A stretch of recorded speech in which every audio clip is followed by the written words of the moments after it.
Bonjour auditeurs et auditrices de Radio Taïwan International, ici Clément Tricot. Vous écoutez un nouvel épisode de RTF, une émission sur les relations entre Taïwan et la France. On termine notre échange avec Quentin Couvreur, doctorant en sciences politiques à Sciences Po, auteur, je le rappelle, du livre Les relations politiques Europe-Taïwan aux éditions L'Harmattan. On va revenir plus sur son parcours de chercheur, ses liens avec Taïwan, comment il en est arrivé à étudier le cas taïwanais, ses liens avec l'Europe. On continue tout de suite l'interview. Bon, et là encore, j'ai une transition toute trouvée, parce que dans ce genre d'interview, quand je parle avec des chercheurs, j'aime bien aussi sortir un petit peu du cadre du sérieux, on va dire, des recherches académiques. Et je pense que là, on a beaucoup parlé de l'Europe, beaucoup parlé de la France. Je trouve ça intéressant de parler de vous, Quentin Couvreur. Vous me parlez du pouvoir d'attraction de Taïwan, du bubble tea, etc. Une question qui m'intéresse toujours quand je parle avec un chercheur spécialisé d'un pays. La première, c'est déjà, qu'est-ce qui vous intéresse au-delà de vos recherches? Pourquoi un jeune étudiant de Sciences Po s'est mis à faire s'est fait faire un mémoire sur l'Asie et se retrouve aujourd'hui à s'intéresser à une île comme Taïwan et dans ses relations avec l'Europe? Comment on en arrive là?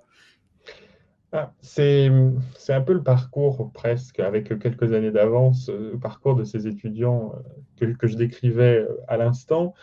Moi, au départ, j'ai choisi le campus du Havre de Sciences Po parce que j'avais un intérêt pour la Chine, plus que pour Taïwan pour moi. Donc c'était il y a à peu près 8 ans.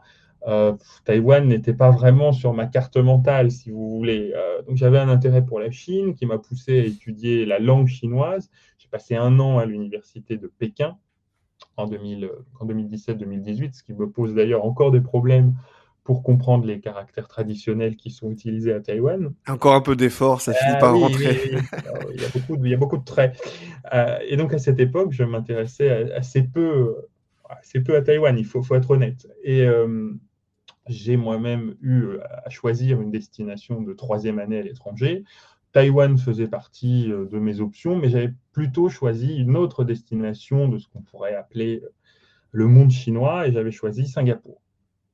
Et au cours de mon échange à Singapour, j'ai voyagé pour la première fois à Taïwan, un peu par hasard, hein, et j'y ai découvert une société ouverte, une culture assez intéressante, puisque quand même assez différente de celle qu'on peut trouver en Chine, et surtout une démocratie vibrante. J'y étais à la fin de l'année 2019, donc c'était juste pendant les dernières semaines de la campagne électorale pour les élections de janvier 2020, de janvier 2020, donc les élections au cours desquelles Tsai Ing-wen a été réélu pour son second mandat. Et c'est de là, de ce voyage, qu'est né mon intérêt, donc à la fois personnel et académique pour Taïwan, sachant qu'il faut quand même dire que quand on travaille sur les relations internationales comme moi, Taïwan est un objet d'étude fascinant. Alors, non seulement parce que Oui, c'est là, j'allais demander effectivement, pourquoi c'est fascinant d'étudier Taïwan dans ce genre de domaine d'études, quoi. parce que, évidemment, c'est l'un des enjeux de la rivalité sino-américaine, ça, on ne peut pas le nier, mais aussi parce que c'est un objet qu'il faut étudier au-delà de cette question. C'est un objet qu'il ne faut pas réduire à une espèce de pion dans la rivalité sino-américaine. C'est ce que font malheureusement encore trop souvent les médias parfois. Euh, et donc, quand on s'intéresse, et c'était notamment mon cas, en fait, au lieu de s'intéresser, par exemple, voilà, à la position de Taïwan dans la rivalité stratégique entre la Chine et les États-Unis, j'ai pris le parti de m'intéresser à la politique étrangère de Taïwan en elle-même, pour elle-même, et aussi à la politique étrangère des États européens vis-à-vis de Taïwan, et non plus traiter la question de Taïwan uniquement au prisme de la Chine. Évidemment, la Chine est importante, la Chine est toujours à l'horizon, ou c'est toujours à l'arrière-plan, mais Taïwan est un objet voilà, l'île est un objet par elle-même et pour elle-même aussi. Et du coup, quand on travaille sur ce genre de sujet, comme vous étiez en train de le lister, de le préciser, aussi alors pour vous, ça vous paraît une évidence, mais pour nous qui ne sommes pas dans la recherche, j'aime aussi toujours poser cette question, c'est vous utilisez comment on mène ce genre de travail de recherche? C'est toujours bien de le rappeler, comment vous faites pour avoir accès à des informations, à des sources, que ce soit en Europe ou à Taïwan? Est-ce que, voilà, bon, expliquez-nous un peu comment on travaille quand on fait ce genre de recherche. Alors c'est un travail, bon, en ce qui me concerne, essentiellement qualitatif, donc qui, se base à la fois sur les sources écrites, alors ça peut être ce qu'on trouve dans les médias, tout ce qu'on va trouver sur Internet, les rapports officiels. Par exemple, le ministère des Affaires étrangères taïwanais publie chaque année un, une espèce d'annuaire diplomatique dans lequel sont listées toutes les interactions de haut niveau que des responsables taïwanais ont eues avec des responsables européens de l'ensemble du monde, mais dont les responsables européens. Donc ça, c'est une mine d'informations assez intéressante. Et puis ça passe aussi, évidemment, par des entretiens. Donc ça peut être par des entretiens avec des parlementaires, c'est ce que j'ai fait d'ailleurs pour mon livre, hein, des entretiens avec des parlementaires français, des parlementaires d'autres États européens, des eurodéputés, des diplomates taïwanais aussi, puisque c'est évidemment important d'avoir le point de vue des premiers concernés sur la politique étrangère de leur pays. Et puis, ça peut aussi passer par des entretiens avec des diplomates français, européens. L'entretien est vraiment au centre de cette méthode, de cette méthodologie, je dirais. Et donc, vous m'avez envoyé des articles, vous avez aussi, on a parlé dans l'entretien du livre que vous avez publié aux éditions L'Harmattan. Est-ce qu'il y a une demande, est-ce que vous, alors, vous n'êtes pas non plus chercheur depuis 40 ans, mais est-ce que vous sentez une demande qui augmente sur le sujet de Taïwan dans la production d'articles? Est-ce que vous sentez ça au sein des centres de recherche sur l'intérêt du cas taïwanais? Alors, dans les sphères académiques, c'est peut-être encore un peu tôt pour le dire, tout simplement parce que le temps académique est un temps assez long qui est décorrélé du temps de l'actualité. Alors, ça a ses avantages, ça laisse aux chercheurs beaucoup plus de temps pour travailler, beaucoup plus de temps pour réfléchir, mais ça peut aussi parfois avoir ses inconvénients. Par contre, ce qui est vrai, c'est que dans les médias, et de manière générale dans l'opinion publique, il y a une vraie demande de connaissances sur Taïwan. C'est un pays qui est mal connu, un peu mieux maintenant, mais il y a une vraie demande. Je pense notamment, par exemple, au livre qu'a publié Valérie Niquet il y a ça a dû être il y a 1 ou 2 ans, justement sur Taïwan. Valérie Niquet, qui est une chercheuse qui travaille à la Fondation pour la recherche stratégique, qui a été un vrai succès d'édition, qui a Taïwan été face à la Chine, si je ne me trompe pas. exactement, Voilà. exactement, qui est un travail d'introduction à la question taïwanaise et au rapport entre la Chine et Taïwan, parce qu'il y a une vraie demande du public pour ces questions-là, et ça risque d'aller croissant, puisque les crises autour de Taïwan, même si le terme de crise peut aussi être interrogé, se multiplient.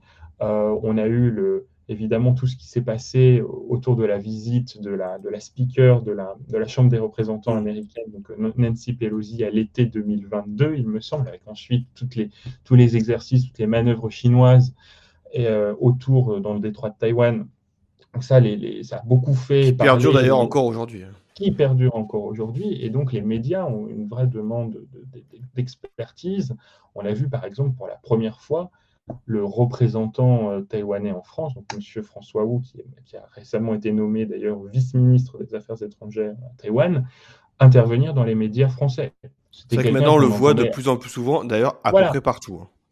c'était quelqu'un qu'on n'entendait jamais avant. On voyait de temps en temps, sur certaines chaînes d'infos, par exemple, l'ambassadeur de Chine en France, M. Lou Shaye, mais l'ambassadeur de Taïwan, on ne l'entendait jamais. Et maintenant, il est beaucoup plus présent dans la sphère médiatique, et c'est aussi le cas de chercheurs, on a besoin d'une expertise française sur ces questions-là et sur Taïwan. Bon, et puis les articles les 3 articles que vous m'avez envoyés en complément du livre, ça parlait du renforcement des relations entre Taïwan et la France, les conséquences de la résolution 2758. Du coup, alors ça, on va dire, c'est quand Taïwan, on va dire, a quitté l'ONU pour résumer vraiment simplement. Et encore un 3e article sur la politisation des relations entre Taïwan et l'Europe.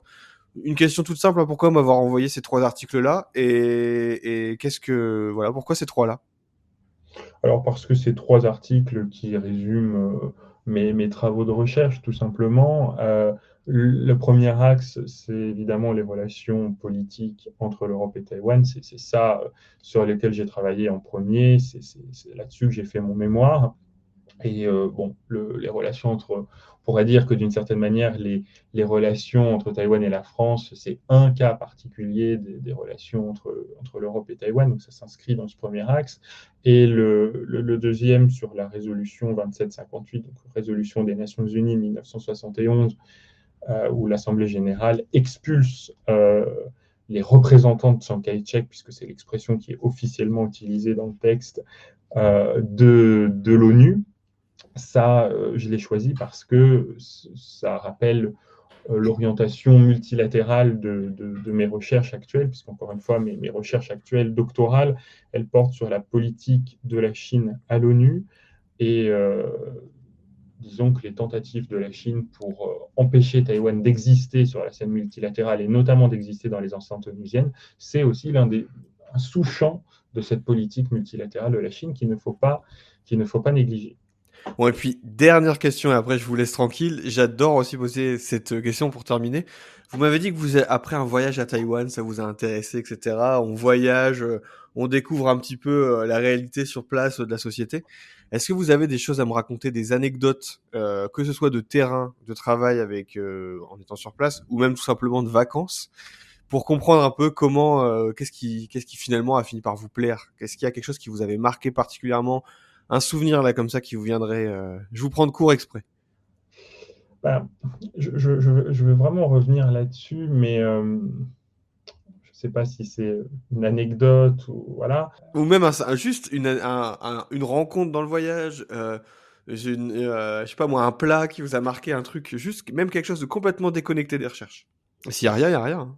Aucun Non, non, souvenir. mais il y a. Par exemple, alors j'étais donc sur la côte est de Taïwan. Je faisais du vélo, pour tout vous dire, entre Hualien et Taidong, sur la côte est de Taïwan. Très jolie région par ailleurs. Et donc j'étais tout seul, je voyageais tout seul.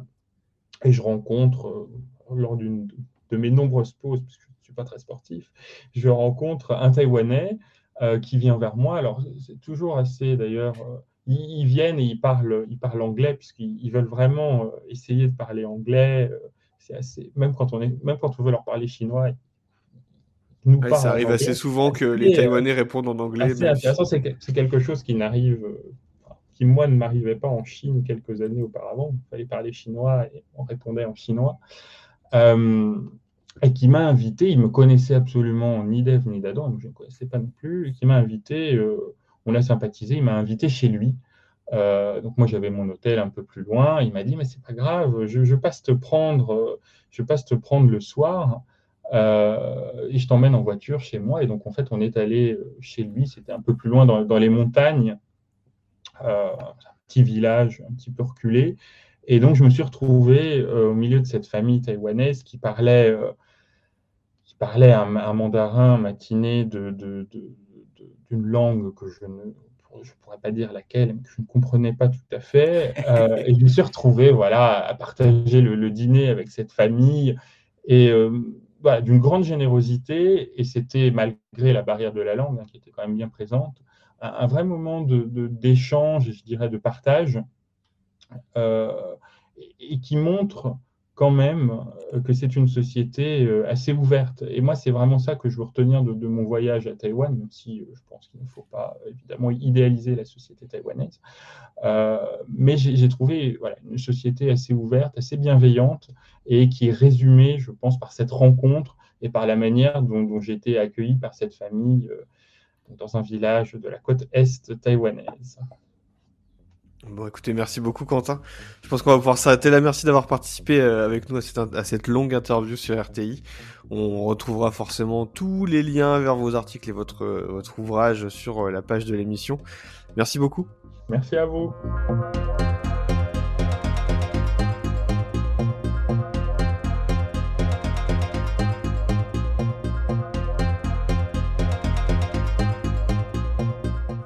Merci auditeurs et auditrices d'avoir écouté ce dernier volet des échanges avec Quentin Couvreur, doctorant en sciences politiques à Sciences Po et auteur, enfin, et la dernière fois que je vais vous le dire, auteur du livre Les relations politiques Europe-Taïwan aux éditions L'Harmattan.